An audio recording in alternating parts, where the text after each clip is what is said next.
Deuce, did you hear Kim Porter, Diddy's late ex-wife, had her memoir released? I heard it's a real page turner. No one knows if she actually wrote this book or not. So everything you're about to hear, it could be true, it might not be true. So Kim Porter first met the diabolical brother Diddy while working at Uptown Records. The diddler. They're together for a year and a half when Diddy insists that he wants Kim to peg him. What? Kim replies, isn't that you and Clive Davis's thing? Clive Davis is the man that put him in charge. Oh, shit. Diddy got his job with no songwriting abilities, can't play an instrument, barely can rap. So how did he get his job? Because he could throw that.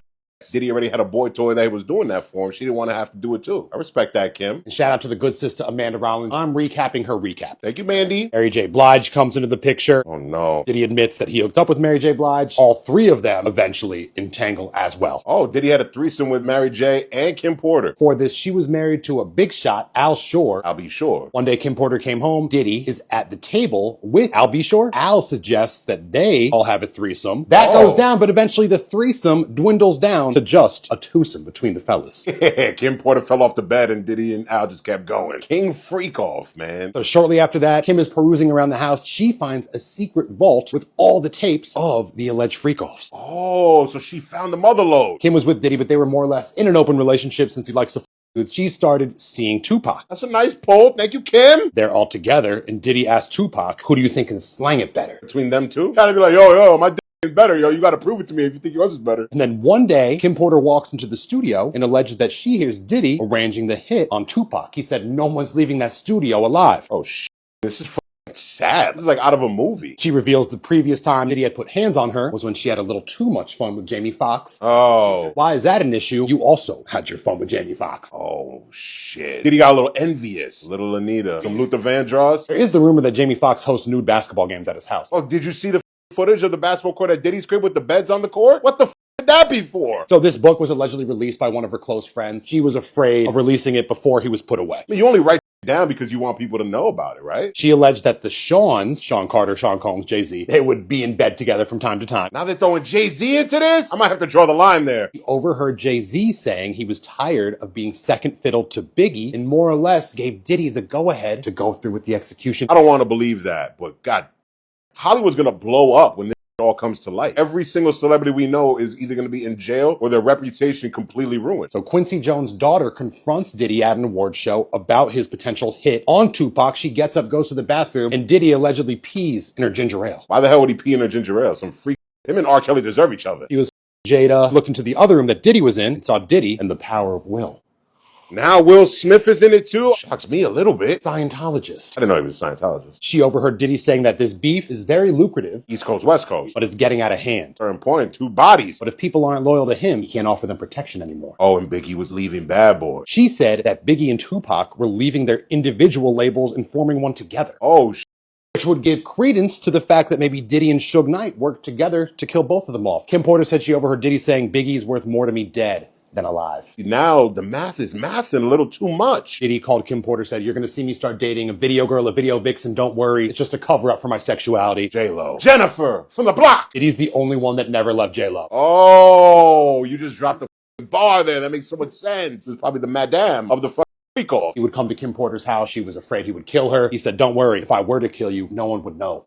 Spoken like a man who's done it before. She died in her mid-40s of pneumonia. Doesn't happen often. It's not out of the realm of possibility, but it's a little fishy considering everything else going around in this criminal mastermind Diddy. Kim Porter alleges that Diddy used Faith Evans simply as a pawn to spy on Biggie and have control over him. So Diddy put Faith Evans in Biggie's life as a plant, as an undercover. This is some dark shit, bro. Now it really gets disgusting. Oh no. Kim Porter became pregnant with Diddy's baby, and Diddy goes, perfect. Everyone's gonna want to have sex with the freak-offs now. He would set her up to have sex while pregnant with his cohort of celebrities because it was an energy transfer. They would get the energy from the new baby. This has gotten to a place where I don't even feel comfortable joking about it. Really nasty. Diddy's crib is like the Red Keep. Kim Porter took a meeting with a Hollywood producer. Diddy did not like that. A few months later, Hollywood producer, dead of pneumonia. The Hollywood producer died of pneumonia too? What the In fact, Kim Porter said whenever she dated anyone else, suspicious pneumonia diagnosis. By death? So she starts sleeping with Diddy again because she knows where the tapes are, and she slowly makes it a mission, sleep with him, go to the vault, copy the tapes, put them up on a cloud. And then she says that she found tapes of Bieber, Bow Wow, and Usher. Oh my God, so he was going for the young superstars when they were young. Later on, her home was raided for the tapes, but they were in the cloud, stupid. Thought ahead. The ending of the book, she's writing that I'm not feeling well. I'm about to go to the hospital. I needed to write this down just in case anything happens to me. If anything did happen to me, you know who caused it. Oh my God, this is a smoking gun. Now, people are also recirculating the fact that Diddy and Jamie Foxx got into some sort of scuffle. Jamie Foxx, mysterious coma for months. No one knows what happened. Holy,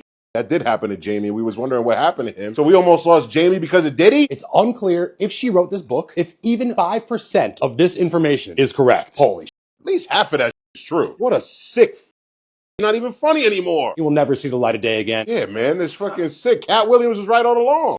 Psycho Diddy, man. I'll see you on Cell Block Freak. No Rico, Deuce. This the Freako. Ken, how you been, man? How's everything going? Everything good, man. Hey, is Hollywood going to survive this Diddy thing? Like, we're worried. What's up, Jeff? How you doing, man? What's up, Jeff? Hey, any chance we get a Diddy roast? No, like, can we get one? Has there ever been talk of a Diddy roast in the past? We tried one. You did? Remember when Is it too soon for Diddy jokes? Never too soon. Jeff, you roast the Tom Brady roast. In all your time in Hollywood, have you ever seen a scandal as big as the Diddy situation? Is that No? I would comment on Well, I don't know. It's a big story. Well, the mayor of New York is being indicted while you guys were in dinner. Did you guys see that? Yeah. Rich Eisen, how you doing, pal? What's going on, man? Have you been covering this Diddy thing at all on your show? Very much so. Oh, you're not? You're not going to? Well, is it going to stretch over into the sport world, though? I have no idea. Yeah, I can foresee it actually probably doing it. Yeah, a lot of those guys. A lot of athletes mingled with Diddy, of course. LeBron. I've gained some respect for Stephen A. Smith. As much as I don't like to hear him shout on the show, he's talked about how wide-stretched the implications of this could be into the sporting world, you know? You will be able to prove, if pressed, that this alleged hard drive that belongs to Kim. Will you also reveal your sources? No. Okay. Under the California Shield law, I will not. There are allegations of Diddy's involvement in alleged sexual activities with celebrities including Jay-Z, Will Smith, and others. What evidence or testimony supports these explosive claims? Again, I'm only going to go off of what Kim says, and that's all I can go off of for that. Okay. If you were to ask me to research and investigate that these guys were bisexual, there's a lot of evidence that they are. Not just from Kim, and you're going to see it come out. Yeah. So what I want to be clear about is the question. Once again, there are allegations of Diddy's involvement in alleged sexual activity in the book with celebrities including Jay-Z, Will Smith, and others. What evidence or testimony supports these explosive claims? So basically, you're telling me that you per se don't have any tapes, videos of anything involving Jay-Z. There's tapes of them, yeah. No, you have tapes. Mm-hmm. You are in possession of. Well, I'm not going to comment about what the word possession means, but there are tapes of them, yeah. No, I'm saying you've seen those tapes? No comment. Like, I've been to a club version, and I've been to his house in Miami that got raided version. I went there for New Year's Eve in 2018. Everybody was there. Everybody want to be quiet, but everybody was there. The baby oil got some kind of shit in there where they pour it in your drink. That shit make you forget. But they talking about weird shit. Yeah. They not talking about freaky shit. They talking about them freak offs. Really, they want to say fuck off. I know when I was signed to 50, he didn't fuck with that then. But we need to be very careful what we let slide and what we don't let slide. At the end of the clips, like when you were listening to the lawyers, cause I could have asked that question. Like, I thought you were finna say something better than that. Rashida don't give a fuck. That's the only thing that matters.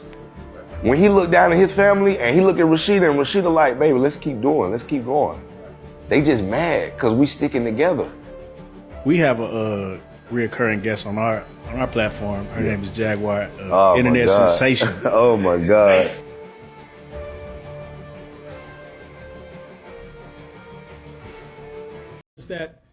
when you were handed a drink, and now we know that the drink is laced with something, if you refused to drink it, you were kicked out of the party. Now, let that sink in for a minute. I mean, the admission to this party was that you had to drink the chosen drink that was handed to you. And now we know that in most cases, I would say 90% of the cases, these individuals were drugged with some sort of drug. That was kind of the MO. Another instance, this individual who was 9 years old at the time was taken to a audition in New York City with Bad Boy Records. Other boys were there to audition as well. All of them were trying to land a record deal. All of them were minors. This individual was sexually abused, allegedly by Sean Combs and several other people at the studio in the promise to both his parents and to him himself of getting a record deal. Another instance, another minor, told allegedly by Sean Combs that he would make him a star, but he needed to visit with him in private about it, away from his parents. Once they were in a private area, allegedly Mr. Combs made the victim perform oral sex upon him. Another incident, an individual 15 years old at the time, flown to New York City to attend a party, was drugged and then taken into a private room, allegedly in the presence of Mr. Combs, where this female individual, minor, was raped, and then other individuals took turns raping her. Another individual, 26 at the time of the occurrence, was picked up allegedly by Mr. Combs and several other people. Boy, ain't no way. In a black SUV from the airport, was given one drink in the SUV, and then literally woke up the next day not knowing what had happened, but with pain and damage to both her vagina and her anus, where she then went to the hospital. She was missing her underwear and her shoes. Another instance, an individual, this time not a minor, That's crazy. Attended a group dinner, allegedly with Sean Combs in Miami. She wasn't drinking because she was pregnant, but whatever she drank at the table, apparently, at least according to her, was laced with something. She blacked out, and she woke up in the same bed, again allegedly, with Mr. Combs in his mansion in Miami. She drank a laced drink. It wasn't even liquor. Were torn and sore, and I could go on. I mean, literally, you're sensing a theme here. It's the same theme, and it all involves some sort of drug. One instance, an individual who was 20 years old at the time was asked to attend, just saw her on the street, asked to attend a party in a hotel. She was flattered, went to the party, was given one drink and doesn't remember anything else. Ultimately, was so messed up, went to the hospital where they found cocaine and this horse tranquilizer in her blood system. I want to give you a quote from a very young man who told us over the phone about his experience and all the things that happened to him, he says, allegedly at the hands of Sean Diddy Combs and his friends in the effort to try to sign a record deal. This was kind of what he was told he would have to do. His quote is, "Had he not been in power, I feel like I could have been something great. I quit the industry because of what Sean Combs did to me." And that's really what DMX told us about Diddy. DMX was known for talking out about how wicked the industry actually was. He talked about how the industry would basically unalive people because they made more money off of you than alive. One thing that stuck in my mind is the fact that DMX said that he never saw Biggie smile until he passed away. He explained that you would always see happiness in a person's smile or even in their eyes, and he literally didn't ever see that from Biggie until he was in his casket. In the same interview from a long time ago, he talked about how Diddy would rip off his artists and steal their publishing. I never saw Biggie smile until after he died. And the Hypnotize video came out. You know, Hypnotize. I was like, oh shit! Like a smile brings a whole other light to your you know, your face. Like, I mean, it's kind of hard to explain. I'm really good at words, but like, it's hard to explain what a smile does for a person. Because you don't just smile with your mouth. You smile with your eyes. Like, you know, like a true smile can be seen even if a person is covering their mouth. Well, you know, locks got signed before I did. Even though I bought the locks to our batters, you know, they got signed. They were a safer group. You know, Pop signed them. And it was a blessing and a curse because they were sure they were happy about getting signed first, and they were on the Benjamins and shit was going.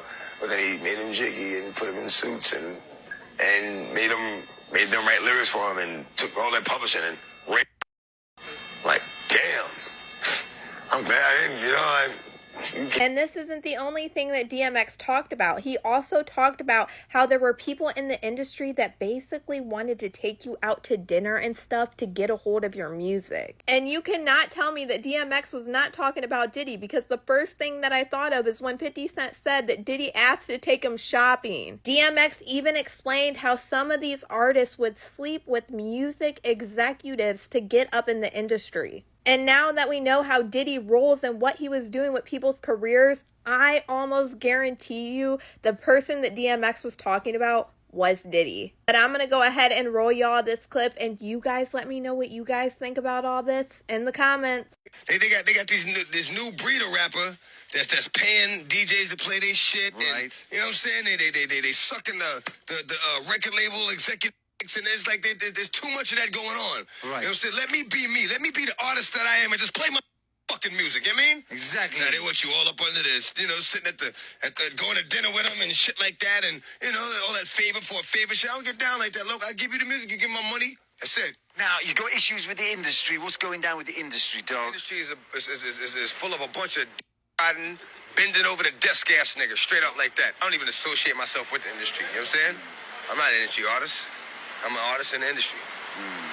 You know? And you've always stood alone, and you know, bloodline. I don't hang with niggas. I'm not. You're not gonna see me at every party, every industry party, all the clubs. I go somewhere quiet, man, shoot pool with me and my mans and them. You know what I'm saying? That's the type of shit I do. You know what I'm saying? Fuck my remote control cars, jump on the four-wheelers. You know what I mean? Oh, you think P. Diddy's a monster? He is. But wait till I show you how Steve Harvey pimped out his own daughter to P. Diddy and his son. It's gonna get dark and weird, so buckle up. Because this is not the family man that we all thought he was. In fact, Steve Harvey is probably the worst father in Hollywood. And it all connects to P. Diddy in those freak-off tapes. Pay attention. You see, Steve got 7 kids, 4 biological and 3 stepkids. However, there was one particular kid that Steve always treated so special. None other than Lori Harvey. He would always take her on father-daughter dates and vacations and all that. Oh, you thought it was because of love? Nah, it's more wicked than that. His twin girls, though, never received any special treatment. Not only did they not go on father-daughter dates, but Steve couldn't even attend their graduation. Now, some people say it's probably because they're not as beautiful as Lori, so they can't be as beneficial to Steve as Lori. But I digress. It wasn't just the daughters, though, that got ignored. He was a deadbeat dad to his son, Broderick, for the first 16 years of his life. Don't even get me started on his second son, Wynton. Steve literally got investigated by the police and CPS for beating Wynton so bad that he couldn't sit. I told you he was the worst father in Hollywood, but this is not even the worst part. It gets more wicked. Remember when Lori and Diddy started dating in 2019? For context, he was 49, she was 22. So how could the family man let this happen? Because he set it up. Pay attention. See, according to sources, Lori wasn't a willing participant in all this. Steve allegedly forced her into Diddy's arms, seeing it as an opportunity to elevate the Harvey name. More disturbingly, Lori herself explained how she was being set up by Steve. She also said that not only was Steve a familiar face at the Diddy parties, but he was allegedly caught on tape doing some freaky stuff, if you know what I mean. Now Diddy's being connected to the screaming kids in the shipping containers. And this is after the fact that it just went public that Diddy's going to be sued by 120 people. And out of those 120 people, 25 were allegedly minors when all these offenses happened. And then we have all of the information about Allie Carter that she's been saying for years about all of the people connected and how CPS is connected and talking about underground tunnels. Shit, she even talked about shipping containers. Like, what the actual... We even got people pulling up Kendrick Lamar's Not Like Us, and he's literally dancing in front of shipping containers. And now TikTok is even talking about how close Diddy's house in Miami is to the shipping port. Like, we are to the point where this is all absolutely fucking terrifying. Like, I literally can't handle all of this information that is just coming out, literally like fucking dominoes. At this point, I feel like I should put out a lawsuit on Diddy for all of these horrific things that I have to hear. Just when we think that the Diddy situation is starting to die down a little bit, nope, pops right back up there. This shit is fucking crazy.